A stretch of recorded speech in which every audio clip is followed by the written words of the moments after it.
So how to create an entrepreneur vision board. Today, we're going to talk about what an entrepreneur vision board is, but also go through a bit of a demo, a tutorial on the template that you guys will have access to free.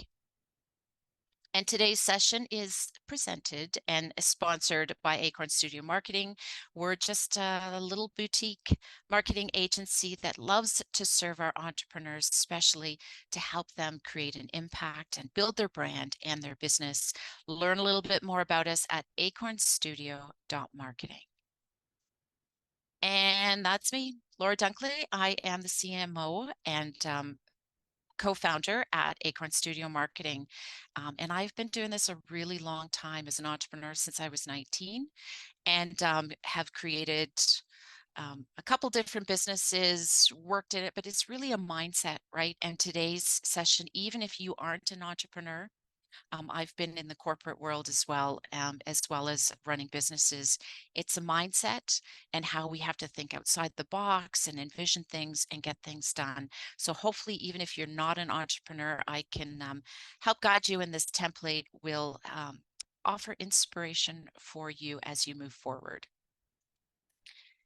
So what are we going to do? We're going to talk about where to actually get your template, and what is an entrepreneur vision board anyways, and why even bother having an entrepreneur vision board. And then we're going to go through an overview of what the template is and the different sections and how you can use it. And then we're going to have the Q&A at the end for our live people that are live on it. And if you are watching our recording and you have any comments, please do put it down below into our YouTube comments, because we can continue our conversation there. So this is it. These are the templates that you are going to get. There's multiple ones, including examples to, if you're not sure about a section, plus instructions on the template, even beyond this tutorial. And this is it. So this is the QR code. If you are watching, if you're here live on the webinar, the direct link will be in your chat. If you're watching the recording, you can get your template here at the QR code, or head over to acornstudio.marketing/digital downloads, and it's there. Now it's normally paid, but we do have a promo code that is there. If you have any questions, please do reach out to our team if you have any trouble accessing it. And so what is an entrepreneur vision board? Well, it's really just a visual representation of who you are, what success looks like to you, when you want to achieve that success. And then it also lays out certain values and priorities to help you guide and make those decisions, and to remind you why you're doing this in the first place, and creating those goals. And it also will allow you to, once you envision what you want to achieve, we have templates at the end too, to actually help you create some key action items. Because a vision board is wonderful, but unless you have some way to start the plan to make it happen, it's a little bit incomplete. So the vision board should include all of this. But I want to remind you that what it is not. An entrepreneur vision board is not a vision board for your business. It's for you. It's the entrepreneur behind your business. And why? Because your business has its own entity. It is its own brand, separate from you. Because you might have multiple businesses. This business might just be your brainchild and your project right now. You need to understand who you are and why you're doing it as the motivator. So this is meant to be the basis of who you are and your vision. You can also take these templates and convert it to your business as well. Because if your brand has its own identity, it can have its own vision. So just, you can use it for multiple things, but for today, it's for you, the entrepreneur. And why do we do this? Why do we create a vision board in the first place? Well, as Napoleon Hill says, what the mind can conceive and believe, it can achieve. So beyond, let's break that down on what that really means. So an entrepreneur vision board, when we write things down and when we put things in a visual way, it helps us formulate our thoughts. It makes us accountable. It helps us see the vision, and it provides a clear path. It also provides us with a quick reference on where we are right now and where we want to go and all those milestones in between. It can be motivating. It can also communicate with others. Possibly it's your family that's going to support you, or employees, or a partner, whatever that might be. It could give you a way to communicate to them what's important to you. And what we're doing today, there's no spreadsheets today. And the vision piece, the drawing things down, it's sometimes more fun than a spreadsheet. But if you do like spreadsheets, doesn't mean you can't convert this into a spreadsheet as well. And finally, as mentioned, it's the foundation for your business's vision exercise. So it helps you see where you fit into your business, because depending on where your business is, you're going to have a different role. So if you're the founder, you're probably going to have more hands-on. As you grow from founder to CEO, your role is going to change. And so this is going to help guide you on where you want to go within your business. And just a reminder, a study has been done, and many of us know this, but if you write down your goals, you are 42% more likely to achieve them. So that's the premise of what and why we do an entrepreneur vision board. Okay, let's get started. This is it. This is the first one. Who are you? And down that column is just, you put whatever you want. Whether if you've printed it out, you grab your paints, your markers, whatever that's going to be, and then you just start writing. Maybe it's sticky notes. Maybe you've cut things out of magazines. Whatever you're going to use for this, this is where we start to put it down. So who are you as a person? How do you define yourself? Are you an athlete? Are you an artist? Like, put it down. The sky's the limit. And then we have a section for values. So what is really important to you? What do you value? What's that basic foundation that you are not going to compromise on? Vision, what do you envision for life, for the world, for you, and what you want to do? And if you are on a mission to get something done, this is the place to do things as well. So if you're familiar with running a business plan, it's a vision and mission statement, but now it's for you. And then that piece in the bottom there, that success factor, what does success mean for you? Now, the next section, we're going to have timely things. This is meant to just brainstorm. Like if you want to, retire, or you want, a mansion by the sea, or you want a cabin in the woods somewhere. It's just about getting you into the dreaming state. The sky is the limit, not time bound. Just put things down that you want. We're going to start to build out the time stuff later, but what does success look like to you? Are there certain quotes? Maybe it's your own quotes, maybe they're famous quotes. And that's down there for you. Remember, this is something you're probably going to have up. You're going to reference it. If it's an inspirational quote, put it down there. Books, learning, maybe these are things that you really want to do. Maybe it's the style. Maybe you have, I'm going to do, a book a month, and it's going to be in this genre. Or maybe it's like, I haven't read fiction in a long time. Right. So it's like, I want to get back into writing, reading mystery novels, whatever that might be for you. And then people and groups. Who are you involved with? Who inspire you? Who are those people, key people that are in your life? So let's go to an example. If you guys are new to this, Garden Grows is our demo company. And recently, Garden Grows has expanded into the landscape architecture design services. And the key person that is leading the charge is Daniel Lee. So I kind of made up this sample using her. And what we have with her, she has defined herself as she likes to do watercolor. Cyclist, she's key. She really wants to make sure cycling happens this year. She's a gardener. She loves live music. I should make this a little bit bigger. She's a landscape architect, obviously, and then she is also, she loves to cook on the side. So her values, pardon me for 2 seconds while I do try and make this a little bit bigger. I don't know why I can't see this. There we go. Okay, so she is a weekend chef and she loves to cook from her garden. So her values are community, wellness, respect, integrity, like all of those things that she is not going to compromise on. She knows it's fundamental for her success and she has to do that. Her vision is a world where everyone has access to the beauty and health benefits of nature. And number two, so it doesn't mean you just have to have one, is that the benefits of nature is recognized by our health system. Ooh, that's pretty aggressive, right? Like you could have giant vision.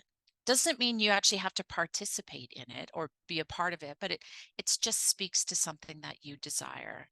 And her mission brings it from a quote, adopt the pace of nature. Her secret is patience. And so her mission is to really, really stay tuned to the pace of nature, and patience is something um, that she knows she needs to work on. So she found this quote and it works really well for her. So success for her, she wants to go and do her master's. Remember, education can be a piece. She wants to own a home with a large garden, and she wants to travel to this particular garden in New Zealand, which is one of the most famous ones. So that could just general success. Quotes, nature's not a place to visit, it is home, by Gary Snyder. And her other one is by Claude Monet. My wish is to stay always like this, living quietly in a quarter of nature. And so whether that puts you into a motivational place, these quotes, or calms you down when you're stressed, or it just defines and builds on the values that you've placed, these quotes should be inspirational for you. Books, she loves the Oprah's Book Club. She just put things in. Maybe she says, maybe she wants to do it once a month, and maybe you could make a note for that. The people that are important to her, the team at Garden Grows, obviously really big part of her life right now as she builds out that part of the business. And she's a community gardener. So the volunteer groups is really important to her. So that's an example of the first part of our vision board.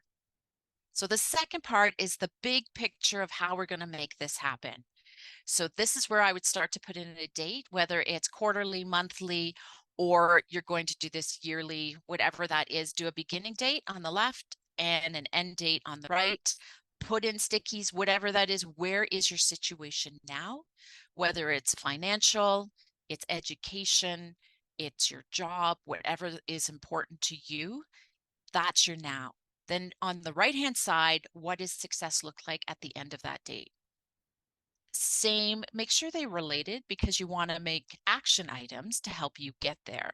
So we're going to show an example with Daniel Lee as well after this. And then underneath are those key dates. I'm a big quarterly person, so you put in the date for the quarter, but it doesn't mean it has to be. Maybe you just want to do, maybe it's really upfront.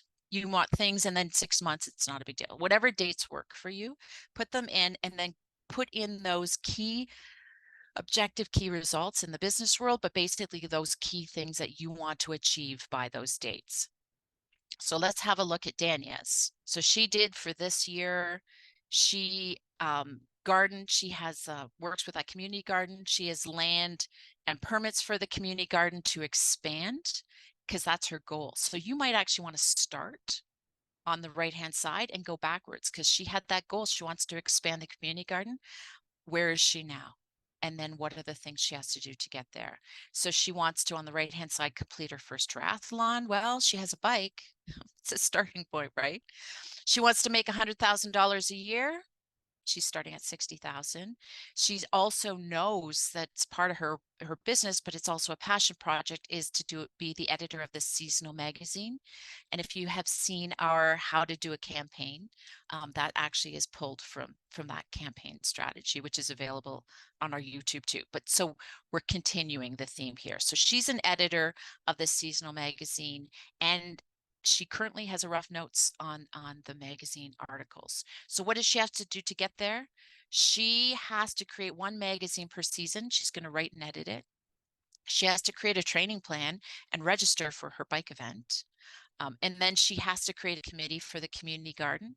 Like if she's going to expand it, she knows she can't do this alone. And then Garden Grows, she is part of a bonus program. So she knows she's very much has to be an entrepreneur, even if she's employed. And she has things she has to do. And so she needs to grow her sales to 250,000 a year to get the bonus to up her salary. So down below, April 1st, first quarter, first magazine, sales at 50,000, which continues from our campaign, our marketing plan. If you've seen that, she needs to plant the garden. Maybe by the middle of the summer, she needs to be able to reach a certain destination, like be able to bike for 50 kilometers at a time. The fall, she's got to make her milestone in her sales. She's going to harvest her garden and she's going to do her race. And then by the end of the year, she needs to make X amount of money. Now, this is not totally comprehensive, but you guys get the idea, right?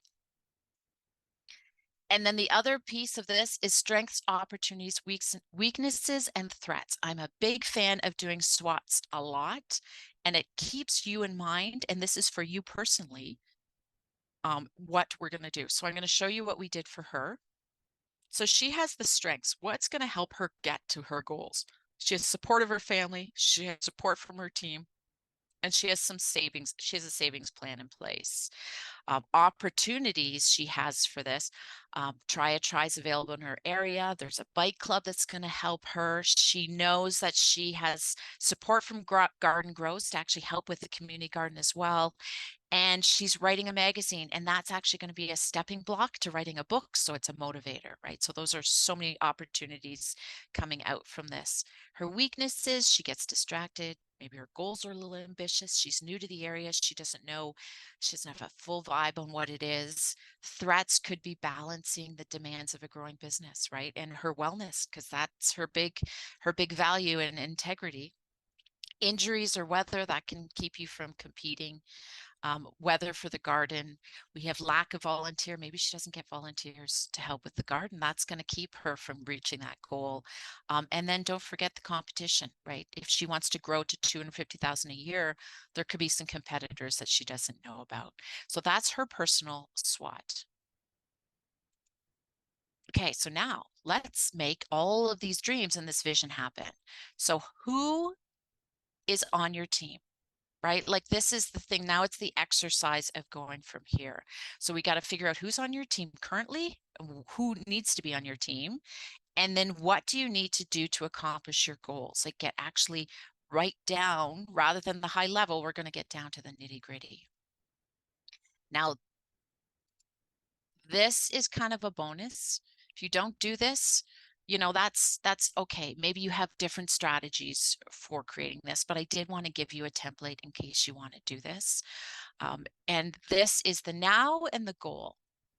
So on the Miro board, it's probably a little easier to use this because these goals, these people, you can drag them over. And I'm going to actually show you how to do that in a second. But doesn't mean you can't print it out and start drawing pictures and writing notes or putting stickies up. So remember who you are now, your role, the things that you do. The jobs that need to be done is listed there too, because maybe that's where you start and you go, okay, these are all the things that I need to do, and I'm going to drag them over. Things I need to do now and things I need to do by the end of my period. And then you say, okay, here's my role now. And maybe by the end of the role, I want to be in a different place. So maybe you are currently hands-on and you're wearing all these hats. And then by the time you want to be at the end, maybe you don't like accounting. That would be me. So it's like, okay, I'm doing my paperwork now, but by the end, I want to make sure I have an administrative person in there to help me in my role. It's hard to visualize here, but so let me show you what it kind of looks like. This is one that I kind of created. I think it's not based on Daniel Lee, but it's just an example of someone. So currently in the role, we have a managing partner. You are the managing partner. All the hats that you wear, maybe you put those sticky notes in. So maybe you're the CEO, you do business development, you do public relations, you do a whole bunch of things. And that's so typical for us as startups, right? And then maybe you have another partner, a person in there who is a financial investor. Maybe they do your accounting and admin, right? So this is who your team is right now, but this is you, but it's also maybe your partner because they're part of your team, but they're really in the partnership world. So color code things, move things around as you needed to help you visualize this. And then maybe you have a marketing. So your team down below, you have a marketing contract out to marketing. Maybe you have a business coach that you contract things out to, and then start to list all the jobs that those people do. So that's your now. Then the goal, maybe by the end of the year, this is what you want to do. So you want to do CEO and business development because you love going out to get business. And then your partner here, who's part of you, but she's still part of the team, maybe they're doing all the accounting. And that's it, because they don't want to do administrative stuff. They just want to do your accounting. And now we're building out our team. Like this is our external team or our hired, whatever that might be. So we have now a marketing director who can start to coordinate with all the other marketing people. So the marketing contractor who does graphic design or content creation, and then maybe you have then you have a coordinator who does your social media. Maybe they do some administrative work, but now you can liaise. It's kind of like an org chart, but way more fun. And then you have your marketing director. So you only have to actually talk to them and they take care of all the other stuff. I mean, wouldn't that be great? That means you're on the road to scaling and growing your business. So this is just to help you highlight what what that path would look like. And now a typical week. So what does your typical week look like? And it's meant to be just a general thing. So a lot of stuff that you've done already, you might want to pull in here. And that would be your goals. Remember all the personal stuff. So what do you want to achieve? Fitness, what personal goals, what income goals do I want to develop a skill? You might want to put them in here and then break out how much time that you have to do for each of those to accomplish it. And then lay it out what day of the week. And then down below, remember those key milestones? That's a place to kind of highlight it so that you don't forget about it. Now, this is just a typical week. It's not meant to be your daily schedule all the time. But if you decide, and I'm going to show you the example. Here we go. If you decide that you have X amount of work, because she's really important, like most of us want balance and wellness, and we say, okay, I'm going to do 45 hours a week. I'm going to dedicate a percentage to admin, a percentage to planning, a percentage to marketing, sales, client work, and skills development. And that way you can add some extra notes with your posties. Miro is probably a really good one for this too, or sticky notes, real sticky notes. And then if you move over to that typical week, maybe you decide you're not going to work on Sunday and you're going to put up there, it's like, nope, this is my day with the family. And then Monday, you're going to do X amount of hours on marketing. You're going to do X amount of sales on Tuesday. You color code things so that you can actually see it. Client work is all green. Sales is blue. Black is all my personal stuff. And this comes from a lot of reading in and how to organize and stay motivated, get it done. And I can't remember the gentleman's name, but there's a lot of books around and studies done about how much percentage you should do for business development, how much you should do for client work, and to actually segment it so that you can have a little bit more of a control on your schedule. So this is just a version of it. Then you would take this and put it into a tactical, whether it's Asana or whether it's your schedule, or maybe if I look at something like this, I'm going to say, okay, so if I am going to be doing skill development or I'm working out or I'm going to do administrative work and I have a calendar link and I can book calls with my calendar link for discovery calls or whatever that might be, I have to actually change my availability based on this. So it's like, okay, no Friday afternoon sales meetings and no Monday morning sales meetings. So you see how this can help you now put in tactics as you roll out your business day-to-day work. So this is about you. That's it. That's the templates. And as a reminder, you can access all of these, whether it's print, Miro, whatever works for you, it's at that QR code. And please do use that discount code so that you can get it free. If you're in the live webinar, just a reminder, it is in the chat. You can go there. So thanks. I hope you guys have fun with your Entrepreneur Vision Board.